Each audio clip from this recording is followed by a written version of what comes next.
ሰላም ጤና ይስጥልን። የተወደዳችሁና የተከበራችሁ የጣና ዴይሊ ቤተሰቦች በያላችሁበት የምድር ዳርቻ ሁሉ አክብሮታዊ ሰላምታችን ይድረስ እያልን የግንቦት 1 ቀን 2018 ዓ.ም የጣና ዴይሊ ዜናችን ተጀምሯል። በቅድሚያም ለሰዓቱ ዜናችን የመረጥናቸውን ዜናዎች ርዕሶቹን አስቀድመን እናስደምጣችኋለን። ህዝብን ሊጠብቅ የተቋቋመው ኃይል ህዝብን ሲገድል የስርዓቱ መጨረሻ እየቀረበ መሆኑን ያሳያል። በአዲስ አበባ የታየው የጅምላ አፈሳና የሽሮ ሜዳው የአደባባይ ግድያ የብልጽግናውን ፍጹም አምባገነንነት በገሃድ የተገለጠበት ክስተት ሆኗል። በዝርዝር ያዝነው ዘገባችን ነው። የራያ ህዝብ በድጋሚ በፍርሃትና በሰቆቃ ጥላ ውስጥ ገብቷል። በራያ አላማጣ ኪዳነ ምሕረት ቤተክርስቲያን የአብነት ተማሪዎች በህወሓት በኃይል መወሰዳቸው፣ የተማሪዎች ጎጆዎች በእሳት መቃጠላቸውና የእናቶች ዋይታ በማህበራዊ ሚዲያ መናኘቱ በአካባቢው ያለውን ከባድ ውጥረት አጋልጧል። በአንድ በኩል የህወሓት የፖለቲካ መመለስ፣ በሌላ በኩል በራያ የሚታየው የኃይል እርምጃ ክልሉን ወደ አዲስ የፍርሃትና የግጭት ምዕራፍ እየከተተው መሆኑን ነዋሪዎች ይናገራሉ።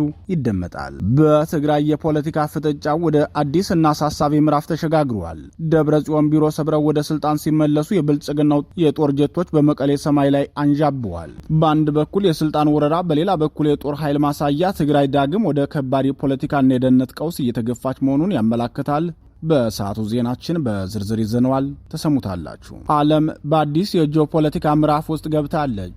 በምስራቅ አውሮፓ የተኩስ አቁም ስምምነቱ ተስፋ ሲፈነጥቅ፣ በሆርሙዝ ባህረ ሰላጤ ደግሞ አዲስ የጦር ፍጥጫ ተቀስቅሷል። የትራምፕ ድንገተኛ የዲፕሎማሲ እንቅስቃሴ፣ የሩሲያ የድል ቀን ክብረ በዓልና በመካከለኛው ምስራቅ እየተባባሰ ያለው ውጥረት የዓለም ሀያላን ወደ አዲስ ፍጥጫ እየተገፉ መሆናቸውን ያመላክታል። ሰዓቱን ጠብቆ ይቀርብላችኋል።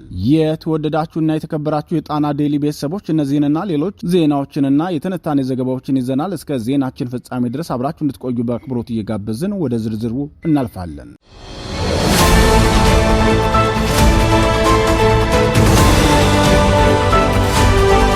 የብልጽግናው ፍጹም አምባገነንነት በገሃድ የተገለጠበት ክስተት። የኦህዴድ ብልጽግናው ከህዝቡ ጋር ሆድና ጀርባ መሆኑን ተከትሎ ፍጹም አምባገነንነቱን በገሃድ እያሳየ ነው። የአዲስ አበባ የጅምላ አፈሳና የሽሮ ሜዳው አደባባይ ግድያ በህዝቡ ላይ ቁጣ ቀስቅሷል። የአንድ ስርዓት የውድቀት ማግስት ምልክቶች በግልጽ ከሚታዩባቸው ማሳያዎች መካከል አንዱ ፖለቲካዊ ቀውሱን፣ የኑሮ ውድነት አንቆ የያዘውን ህዝብ፣ በአምባገነን ተረኞች እንደመጤ የተቆጠረውን ህዝብ ቁጣ ለማለዘብ ሲባል በማያባሩ የፈጠራ ወንጀላዎች ዜጎችን በጅምላ ማፈስና ከህግ አግባብ ውጭ አደባባይ ግድያዎችን መፈጸም ነው። በአዲስ አበባ ከተማ አሁን እየታየ ያለውም ይኸው የጭንቀት ምልክትና የድንጋጤ ተግባር ነው። ብልጽግናው የህዝብን ጥያቄና የራሱን ዘረኛ አስተዳደር ክሽፈት ለመሸፈን በተለያዩ ጊዜያት የተለያዩ ስሞችንና ማላከኪያዎችን እንደ ምክንያት ሲጠቀም ቆይቷል። እንደ ድምፃዊ ቴዲ አፍሮ ያሉ ተጽዕኖ ፈጣሪ የኪነ ጥበብ ሰዎችን አሊያም ደግሞ አልሸባብንና አይኤስን በሽፋንነት በመጠቀም የፖለቲካ ፍጆታውንና እስራቱን ሲያራምድ የቆየው ስርዓቱ አሁን ደግሞ የውጭ ሀገራትን ስም እየጠቀሰ ውንጀላ ጀምሯል። ሰሞኑን ብቻ ከግብጽ ከሱዳንና ከኤርትራ የጦር ጄኔራሎች ጋር ግንኙነት በመፍጠር በመዲናዋ አራቱም አቅጣጫዎች ሽብር ለመፍጠር ተንቀሳቅሰዋል በሚል አዲስ ሰበብ 11 ሰዎችን በቁጥጥር ስር መዋሉን መሰረት ሚዲያ ዘግቧል። ይህ አይነቱ መደናገጥና ማብቂያ የሌለው የጅምላ አፈሳ ስርዓቱ የማስተዳደር አቅሙን እያጣ መምጣቱን የሚያመላክት ነው ተብሏል። ይህ የብልጽግናው መደናገጥ በጅምላ እስራት ብቻ የሚያበቃ አይደለም። የዜጎችን ህይወት በአደባባይ እስከ መቅጠፍ የደረሰ አምባገነንነቱ በአደባባይ ፍንትው ብሎ ታይቷል። በትናንትናው ዕለት በጉለሌ ክፍለ ከተማ ልዩ ስሙ ሽሮ ሜዳ ተብሎ በሚጠራው አካባቢ የተፈጸመው አሰቃቂ ግድያ የዚህ ማሳያ ነው። ተገኘ ባልቻ የተባለው ወጣት በአካባቢው ነዋሪዎች ዘንድ ስኬታማ ነጋዴ፣ ራሱንና ቤተሰቡን ከመደገፍ አልፎ ለተቸገረ ደራሽ እንደነበር የሚነገርለትን ወጣት ነበር። ሆኖም ለልማት በሚል ሰበብ መንግስት የንግድ ሱቁን በማፍረሱና ንብረቱን በማውደሙ ወጣቱ ለከፍተኛ የገንዘብ ኪሳራና ለከባድ የስነ ልቦና ቀውስ ተዳርጎ ስሜታዊ ሆኖ እንደነበር ታዛቢዎቹ ለጣና ዴይሊ ይናገራሉ። ይህንኑ ተከትሎም ከፖሊስ ጋር በገባው አለመግባባት ታስሮ እንደተፈታ ታውቋል። ስርዓቱ የግለሰቡን የኑሮ መሰረት ማፍረሱ ሳያንስ መጨረሻ ላይ ህይወቱንም በግፍ ነጥቆታል። ህዝቡ በዚህ ወጣት መገደል ቁጣውን ሲያሰማ ታይቷል።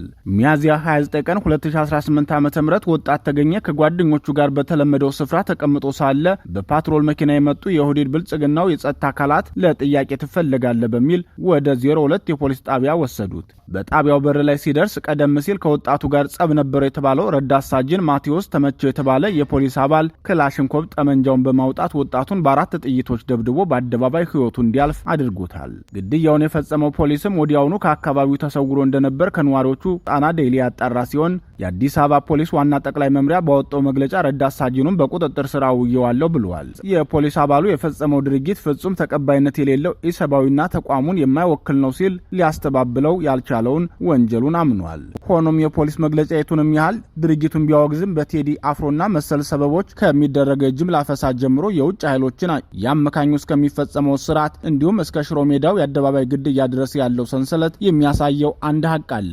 እርሱም የኦህዴድ የጸጥታ መዋቅር ዜጎችን ከመጠበቅ ወደ ማሳቀቅ ፍጹም አምባገነን ወደ መሆን መሸጋገሩን ነው። ብልጽግናው ዜጎችን የራሱ ስርዓታዊ የፖለቲካ ውድቀት ሰለባ እያደረጋቸው ነው ሲሉ የጣና ዴይሊ የፖለቲካ ተንታኞች ይናገራሉ። ታጥቆ ህዝብን መጠበቅ ያለበት ኃይል ህዝብ ላይ ሲተኩስ የፖለቲካው ጫፍ ማብቂያው እጅግ አሳሳቢ ደረጃ ላይ መድረሱን በግልጽ ያሳያል ሲሉ አክለዋል። ወለጋ ላይ የሚታየው ወንጀል አዲስ አበባ ከተማ ጊዜ ሳይወስድበት ከተፍ ብሏል ሲሉ አክለዋል።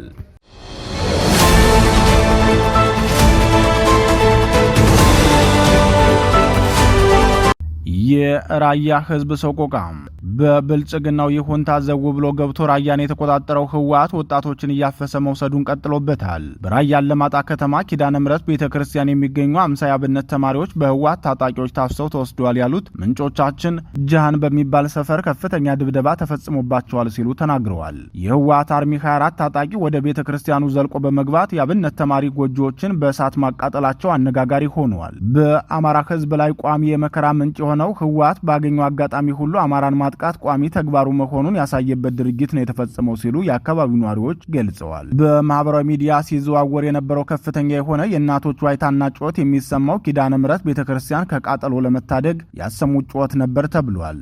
በራያ ሀገረ ስብከት የሚገኙ አብያተ ክርስቲያናት ማህተማቸው ተነጥቋል። መዋቅራቸው እንዲፈርስ ተደርጎ በትግራይ መንበረ ሰላማ እንዲጠሩ በአስገዳጅ ተደርጓል። ከኢትዮጵያ ኦርቶዶክስ ቤተክርስቲያን አንወጣም፣ የተወገዘውን መንበረ ሰላማም አንቀበልም ያሉ ካህናት ታፍነው ተወስደዋል፣ ተፈናቅለዋል፣ ተሰደዋል ሲል የራያ ወሎ አማራ ማንነት አስመላሽ ኮሚቴ በመረጃው ገልጿል። በኦህዴድ ብልጽግና ለትግራይ ገዥነት የተሾሙትን ታደሰ ወረደን ያወረደው ህወሓት የቀድሞውን ደብረ ጽዮንን በመመለስ የክልሉ ፕሬዝዳንት ካደረገ በኋላ የጦርነት እንቅስቃሴዎቹንና ዝግጅቱን እንደቀጠለ ይገኛል።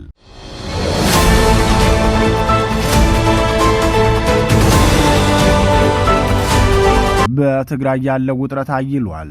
ደብረ ጽዮን ቢሮ ሰብረው ሲገቡ የጦር ጀቶች በመቀሌ ሰማይ አንዣበቡ። ጄኔራሉም የመጨረሻ ያሉትን ማስጠንቀቂያ ሰጥተዋል። በትግራይ ክልል ከቅርብ ጊዜ ወዲህ ሲብላላ የቆየ የፖለቲካና የስልጣን ሽኩቻ አሁን ላይ ወደ አደባባይ ወጥቶ አዲስ እና አሳሳቢ ምዕራፍ ላይ ደርሷል። የኦህዴድ ብልጽግናው ያዋቀረው የትግራይ ጊዜያዊ አስተዳደርና በብሔራዊ ምርጫ ቦርድ ህጋዊ እውቅና የተሰረዘው ህወሓት መካከል ያለው ፖለቲካዊ ፍጥጫ በትናንትናው ዕለት በመቀሌ ከተማ በተስተዋሉ ተከታታይ ክስተቶች ወደ ከረረው ውጥረት አምርቷል። ከጦርነቱ በፊት የነበረው የትግራይ ክልል ምክር ቤት በቅርቡ ዳግም መቋቋሙን ተከትሎ የክልሉ ፕሬዝዳንት አድርጎ የሾመው ደብረጽዮን ገብረ ሚካኤል የጊዜያዊ አስተዳደሩን ቢሮ ሰብረው በመግባት በይፋ ስራ መጀመራቸውን አውጀዋል። ደብረጽዮን በመቀሌ ከተማ በሚገኘው የፕሬዝዳንት ጽህፈት ቤት ደጀን አዳራሽ ውስጥ የመጀመሪያውን የካቢኔ ስብሰባ መርተዋል። በዚህ ድንገተኛና ያልተጠበቀ የካቢኔ ስብሰባ ላይ ከቀድሞ የጊዜያዊ አስተዳደሩ ካቢኔ አባላት መካከል አብዛኞቹ መገኘታቸው የፖለቲካው ሚዛን መለዋወጥ የሚያሳይ ሆነዋል። ከጊዜያዊ አስተዳደሩ ካቢኔዎች መካከል ፕሬዝዳንቱ ሌተናንት ጄኔራል ታደሰ ወረደና የተወሰኑ ሰዎች ናቸው ያልተገኙት። ምክትላቸው አቶ አማኑኤል አሰፋና በርካቶቹ በስብሰባው ተገኝተዋል። በደብረ ጽዮን የተመራው ይህ ስብሰባ በዋናነት በትግራይ ክልል እየተከናወኑ ባሉ የድህረ ጦርነት የማገገም ጥረቶች፣ ቅድሚያ በሚሰጣቸው አስተዳደራዊ ጉዳዮች፣ ተቋማትን መልሶ በመገንባትና በማህበራዊ አገልግሎት አቅርቦቶች ዙሪያ ሰፊ ውይይት ማድረጉን አስታውቋል። ይህ የስልጣን ሽግግር ሙከራና የቢሮ ሰበራ እየተካሄደ ባለበት በትናንትናው ዕለት የኦህዴድ ብልጽግናው የጦር ጀቶች በመቀሌ ሰማይ ላይ ሲያንዣብቡ መዋላቸው ውጥረቱን ይበልጥ አባብሶታል። የመቀሌ ከተማ ነዋሪዎች እንደጠቆሙት ተዋጊ ጀቶቹ ከጠዋቱ 5 ሰዓት ከ37 ደቂቃ ጀምሮ በከተማዋ ሰማይ ላይ በስፋት ቅኝት ሲያደርጉ ታይተዋል። ይህ ክስተት በአንድ ሳምንት ልዩነት ውስጥ ለሁለተኛ ጊዜ የተከሰተ ሲሆን የፕሪቶሪያው የሰላም ስምምነት ከተፈረመ ወዲህ ደግሞ በአይነቱ ለሁለተኛ ጊዜ የተመዘገበ የጀት በረራ ነው። የጀቶቹ በረራ ከፖለቲካዊ ሽኩቻ ጋር ተገጣጥሞ መምጣቱ የብልጽግናው መንግስት ለሁኔታው እየሰጠ ያለውን ትኩረትና ሊወስድ የሚችለውን እርምጃ አመላካች ሊሆን እንደሚችል የፖለቲካ ታዛቢዎች ይገልጻሉ። ጄኔራል ታደሰ ወረደ ሁኔታውን በተመለከተ ጠንከር ያለ ማስጠንቀቂያ መግለጫ አውጥተዋል። ጄኔራሉ በመግለጫቸው ሚያዝያ 30 ቀን 2018 ዓ.ም ተመርጠናል የሚሉ አካላት በጸጥታ ኃይሎች ታጅበው በጊዜያዊ አስተዳደሩ የካቢኔ አዳራሽ ስብሰባ መጀመራቸውን በጽኑ አውግዘዋል። ድርጊቱን በጉልበት የተፈጸመ የስልጣን ወረራ ሲሉ የጠሩት ጄኔራል ታደሰ ይህ አካሄድ በክልሉ ያለውን የውስጥ የስልጣን ሽኩቻ ወደማይቀለበስና የከረረ ደረጃ የሚያሸጋግረው መሆኑን አስገንዝበዋል። አክለውም ይህን ህገወጥ እርምጃ ተከትሎ ለሚመጣው ማንኛውም አይነት ፖለቲካዊም ሆነ ደህንነታዊ ቀውስ ሙሉ ኃላፊነቱን የሚወስደው ይኸው በጉልበት ስልጣን ለመያዝ የሚንቀሳቀሰው አካል መሆኑን በማሳወቅ ጥብቅ ማስጠንቀቂያ ሰጥተዋል።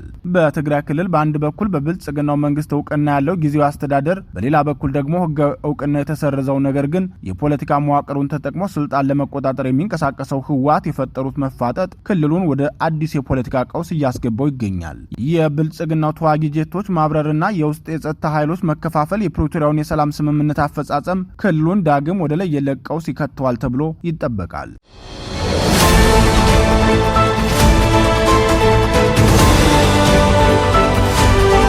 የዶናልድ ትራምፕ ድንገተኛ ስምምነት የሩሲያ የድል ቀንና በሆርሙዝ ባህረ ሰላጤ የተቀሰቀሰው አዲስ ፍጥጫ ዓለም በአስገራሚ የፖለቲካ ሽኩቻዎችና የጦርነት አውድማዎች መካከል ትገኛለች። የዶናልድ ትራምፕ አስተዳደር በሞስኮና ኪየቭ መካከል የ3 ቀን ፋታ እንዲገኝ አድርጓል። ሩሲያም 81ኛውን የድል ቀን በስጋት ውስጥ ሆና እያከበረች ነው። በሌላ በኩል በስትራቴጂካዊ የሆርሙዝ ወሽመጥ ፕሮጀክት ፍሪደም ተጀምሯል። ከምስራቅ አውሮፓዊ የተኩስ አቁም ስምምነት እስከ መካከለኛው ምስራቅ የባህር ላይ ውጥረት እንዲሁም በለንደን የታየው ያልተጠበቀ የምርጫ ውጤት የዛሬው የዓለም ጂኦፖለቲካዊ ሁኔታዎች የትኩረት አቅጣጫዎቻችን ናቸው። የዓለማችን ትልቁ የትኩረት ማዕከል ሆኖ በቆየ የሩሲያና ዩክሬን ጦርነት ያልተጠበቀ የዲፕሎማሲያዊ ስኬት ተስተውሏል። የአሜሪካው ፕሬዝዳንት ዶናልድ ትራምፕ በሁለቱ ሀገራት መካከል ለ3 ቀናት የሚቆይ ጊዜያዊ የተኩስ አቁም ስምምነት መደረጉን ይፋ አድርገዋል። ከዛሬ ግንቦት 9 እስከ ግንቦት 11 በሚቆየው በዚህ ስምምነት ሁለቱም ወገኖች እያንዳንዳቸው 1000 የጦር እስረኞችን ለመለዋወጥ መስማማታቸው የውጥረቱን አየር በትንሹም ቢሆን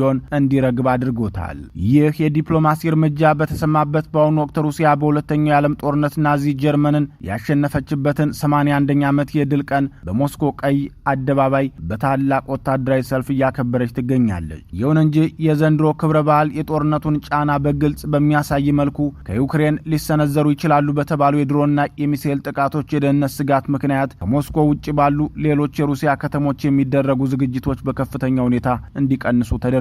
ወደ መካከለኛው ምስራቅ ስናቀና ደግሞ የውጥረቱ መጠን ከምንጊዜውም በላይ ንሮ እናገኘዋለን። በስትራቴጂካዊው የሆርሙዝ ወሽመጥ የአሜሪካ የጦር መርከቦች ከኢራን በሚሰነዘሩ ተደጋጋሚ የሚሳኤልና የድሮን ጥቃቶች ክፉኛ እየተፈተኑ መሆኑን አልጀዚራ ዘግቧል። ይህንን ተከትሎም አሜሪካ በቀጠናው በሚንቀሳቀሱ የንግድ መርከቦች ላይ የሚሰነዘሩ ጥቃቶችን ለመከላከልና የባህር ላይ ደህንነትን ለማስጠበቅ ፕሮጀክት ፍሪደም የተሰኘ አዲስ ወታደራዊ ኦፕሬሽን እንደምትጀምር አስታውቃለች። ይህም በአሜሪካና በኢራን መካከል ያለውን ቀጥተኛ ግጭት ይበልጥ ሊያባብሰው እንደሚችል ተገምቷል።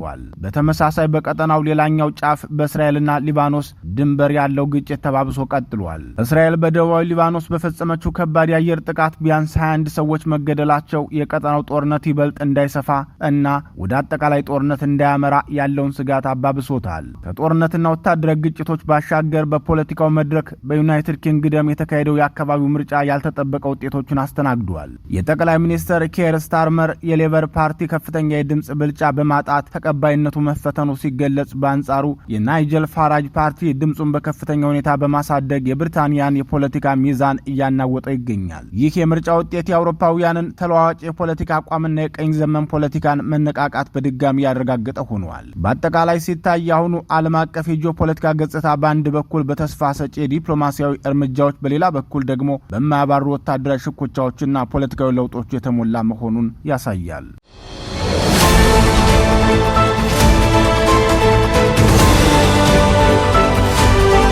የተወደዳችሁና የተከበራችሁ የጣና ዴይሊ ቤተሰቦች የሰዓቱ ዜናችን የተከታተላችሁትን ይመስል ነበር። ምርጫችሁ ስለምታደርጉን እናመሰግናለን። ተሰናበትናችሁ። ጤና ይስጥልን።